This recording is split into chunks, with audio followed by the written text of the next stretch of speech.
26 तारखेच्या मोर्चामध्ये दिल्लीसारखं कोणी काही केलं तर सोडणार नाही, आमची लोक फटकावून काढणार, राज ठाकरेंचा इशारा. आंदोलन घराघरात पोहोचलंय म्हणून सरकार घाबरलंय, राज ठाकरेंची प्रतिक्रिया. विद्यार्थ्यांच्या प्रश्नांवरून ठाकरे बंधूंनी रणशिंग फुंकलं. 26 तारखेला नीट पेपरफुटी विरोधात मनसे आणि ठाकरेंची शिवसेना आंदोलन करणार. आता हा केवळ नीटचा प्रश्न नाहीये, जनतेचा राग उफाळतोय. न्यायालयाला कुत्रे कबुतरांच्या प्रश्नावरती लक्ष द्यायला वेळ आहे, पण जुरणांकडे कोण लक्ष देणार? उद्धव ठाकरेंचा उपरोधिक सवाल. मुलांना धमकी देणारे पोलीस ड्रग्ज सप्लायर आहेत का? काँग्रेसने मुंबई पोलिसांच्या शेअर केलेल्या व्हिडिओवरून राज ठाकरेंचा संताप. तर मी पोलीस आयुक्तांकडे तक्रार करणार, भाजपने पोलिसांच्या वेशात गुंड आणलेत का? राज ठाकरेंचा सरकारला सवाल. विद्यार्थ्यांना धमकी देणाऱ्या पोलिसावरती निलंबनाची कारवाई. बॅगेमध्ये ड्रग्ज पावडर टाकून कारवाई करेन. पोलिसांनी विद्यार्थ्यांना धमकी दिली होती. पवन सांगळे असं धमकी देणाऱ्या पोलिसाचं नाव आहे. पवन सांगळे सायन पोलीस ठाण्यामध्ये चालक म्हणून कार्यरत. मुंबईमध्ये वंचितचे नेते सुजात आंबेडकर यांना पोलिसांनी ताब्यात घेतलं. वंचितकडून आज महाराष्ट्र बंदची हाक. मुंबईतही वंचितकडून आंदोलन सुरू. केंद्रीय शिक्षण मंत्री धर्मेंद्र प्रधान यांच्या निवासस्थानाकडे जाणारा रस्ता बंद. केंद्रीय शिक्षण मंत्री धर्मेंद्र प्रधान राहत असलेला कृषक रोड बंद. खबरदारीचा उपाय म्हणून रस्ता पूर्णपणे बंद केल्याची माहिती. शिक्षण मंत्र्यांच्या राजीनाम्याऐवजी आंदोलकांवरती लाठीचार्ज. आंदोलकांना मारहाण करण्याऐवजी सरकारनं चर्चा करावी, विद्यार्थ्यांच्या मागण्या आधी समजून घ्याव्यात. काँग्रेस नेत्या प्रियंका गांधी यांची लाठीचार्जवरती प्रतिक्रिया.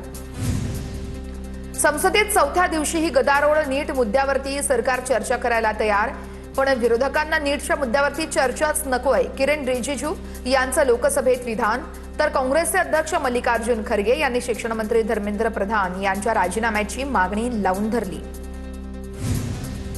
शिक्षण मंत्री धर्मेंद्र प्रधान यांची मुलगी निमिषा प्रधाननं इंस्टाग्राम अकाउंट बंद केलंय. सोशल मीडियावरती ट्रोल होत असल्याने इंस्टाग्राम खातं बंद. सीजेपी आंदोलनामुळे ट्रोलिंग वाढल्याची निमिषा प्रधानची प्रतिक्रिया. विद्यार्थ्यांच्या भविष्यासोबत खेळ करणाऱ्यांना मोदी सोडणार नाहीयेत. भाजपचे खासदार संबित पात्रा यांची पेपरफुटीवरती प्रतिक्रिया आहे. पेपरफुटीवरती सखोल चर्चेची काँग्रेसची मानसिकता नाही, पात्रा यांची टीका. दिल्लीच्या जंतर मंतरवरती सीजेपीचं आंदोलन आजही सुरूच. विद्यार्थ्यांवरती झालेल्या लाठीचार्ज नंतर आंदोलनाला देशभरातून पाठिंबा.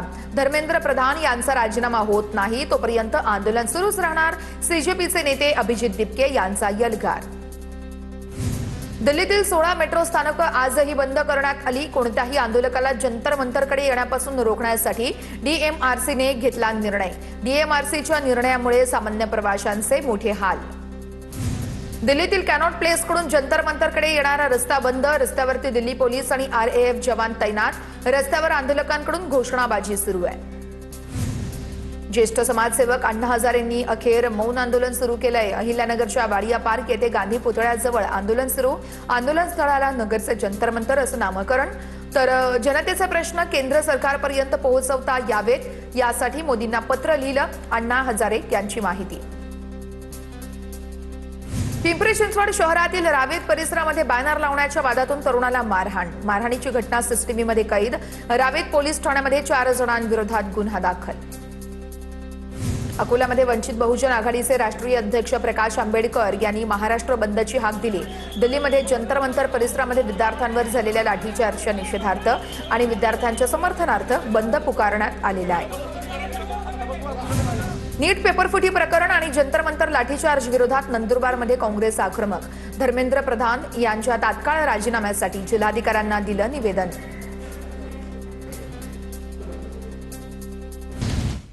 बुलढाण्यामध्ये वंचित ठाकरेंची शिवसेना आणि काँग्रेस कार्यकर्ते आक्रमक. जंतर मंतर लाठीचार्ज विरोधामध्ये जळगाव जामोद या ठिकाणी रास्ता रोको आंदोलन.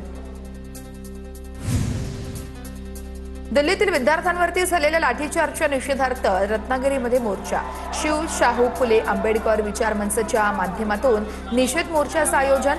जंतर मंतरवरती घडलेल्या घटनेसंदर्भात जिल्हाधिकाऱ्यांना निवेदन. छत्रपती संभाजीनगरमध्ये विद्यार्थ्यांवरील लाठीचार्जच्या निषेधार्थ वंचित बहुजन आघाडीचे कार्यकर्ते रस्त्यावरती उतरले. पैठण गेट, हर्सोल परिसरात व्यावसायिक महाराष्ट्र बंदमध्ये मोठ्या प्रमाणात सहभागी. दिल्लीतील विद्यार्थ्यांवरील लाठीचार्जच्या निषेधार्थ जालन्यामध्ये वंचित बहुजन आघाडीची रॅली, सरकार विरोधात जोरदार घोषणाबाजी, मागण्यांची दखल न घेतल्यास तीव्र आंदोलन करण्याचाही इशारा। महाराष्ट्र बंदचे पडसाद भंडारात देखील उमटले, सर्वपक्षीय रॅली काढत शाळा महाविद्यालय बंद ठेवली। केंद्रीय शिक्षण मंत्र्यांच्या राजीनाम्याची मागणी करत विद्यार्थ्यांवरील कथित लाठीमाराचा देखील निषेध व्यक्त करण्यात आलेला आहे। दिल्लीतील जंतर मंतरवरील लाठीचार्जच्या निषेधार्थ पिंपरी चिंचवडमध्ये विद्यार्थी रस्त्यावर डॉक्टर बाबासाहेब आंबेडकर चौकामध्ये सुरू असलेल्या आंदोलनाला विविध राजकीय पक्षांचा पाठिंबा, शिक्षण मंत्र्यांच्या राजीनाम्याची विद्यार्थ्यांकडून मागणी। पनवेलमध्ये पेपरफुटी आणि विद्यार्थ्यांवरील लाठीचार्जच्या निषेधार्थ महाविकास आघाडीच्या घटक पक्षांसह विविध संघटनांकडून आंदोलन, आंदोलकांकडून केंद्र सरकार विरोधात जोरदार घोषणाबाजी करत निषेध व्यक्त। नीट पेपरफुटी आणि दिल्लीतील विद्यार्थ्यांवरील लाठी हल्ल्याच्या निषेधार्थ सांगलीमध्ये वंचित बहुजन आघाडीकडून रॅली, जोरदार घोषणाबाजी करत केंद्रीय शिक्षण मंत्र्यांच्या राजीनाम्याचीही मागणी। पुण्यातील घाट परिसराला आज पावसाचा रेड अलर्ट जारी, तर पालघर, रायगड, रत्नागिरी, नाशिकमधील घाट परिसर आणि सातारातील घाट परिसराला देखील ऑरेंज अलर्ट। हवामान खात्याकडून मुसळधार पावसाचा अंदाज व्यक्त करण्यात आलेला आहे। गोंदिया जिल्ह्यातील देवरी, सडक, अर्जुनी आणि अर्जुनी मुळगाव या 3 तालुक्यांमध्ये अतिवृष्टीची नोंद। धरण क्षेत्रात देखील पावसाचा जोर कायम असल्यानं पुजारी टोला धरण तुडुंब भरलं। काही दिवसांच्या विश्रांतीनंतर पुण्याच्या भोरमध्ये पुन्हा एकदा पावसाचा जोर वाढला। पावसाच्या हजेरीमुळे भात लावणीच्या कामांना वेग आलेला आहे। भिवंडी शहरातील कामवारी नदीच्या पाणी पातळीमध्ये वाढ, भिवंडी महानगरपालिकेच्या वतीनं कामवारी नदी किनाऱ्यावरील नागरिकांना सतर्कतेचा इशारा, नदीपात्रात जाण्यासही मज्जाव। नाशिकच्या इगतपुरी धरणाच्या पाणलोट क्षेत्रामध्ये मुसळधार असा पाऊस, मुसळधार पावसामुळे दारणा धरण 86% भरलं, तर धरणालगत असलेल्या सगळ्या गावांना सतर्कतेचा इशारा। पालघरमध्ये मुसळधार पावसामुळे सूर्या धरणातून विसर्ग, धरणातून पाणी सोडल्यानं सूर्या नदीला पूर, पुराचं पाणी पालघर सिन्नर महामार्गावरती आल्यानं वाहतूक पूर्णपणे बंद, पर्यायी मार्गाचा वापर करण्याचं प्रशासनाचं आवाहन। पालघरच्या सूर्या प्रकल्पातील धामणी धरणाचे 5 दरवाजे उघडले, 37,303 क्युसेकनं पाण्याचा विसर्ग सुरू आहे। नदीकाठच्या 65 गावांना सतर्कतेचा इशारा आहे। मावळ आणि पिंपरी चिंचवडसाठी महत्त्वाच्या असणाऱ्या पवना धरणातील पाणीसाठा 92.27% पोहोचला। गेल्या 24 तासामध्ये 6.52% पाणीसाठ्यामध्ये वाढ झालेली आहे।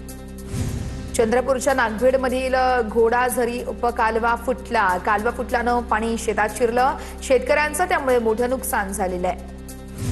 विरारसह नालासोपाऱ्यामध्ये पावसाची संततधार सुरूच आहे। मुसळधार पावसाच्या पार्श्वभूमीवरती पालघर जिल्ह्यातील शाळांना सुट्टी जाहीर।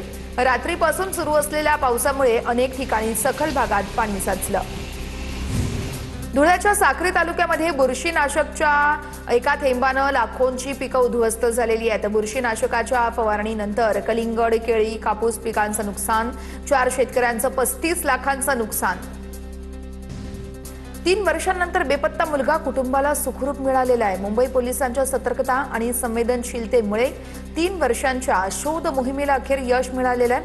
2023 पासून बेपत्ता असलेल्या 8 वर्षांचा मुलगा 3 वर्षांनंतर कुटुंबियांच्या स्वाधीन करण्यात आलेला आहे। जळगावच्या गारखेडामध्ये शेतीच्या वादातून सख्ख्या पुतण्याकडून चुलत्याची हत्या, हत्येनंतर आरोपीकडून अपघाताचा बनाव, पोलिसांकडून काही तासातच आरोपीचा पर्दाफाश।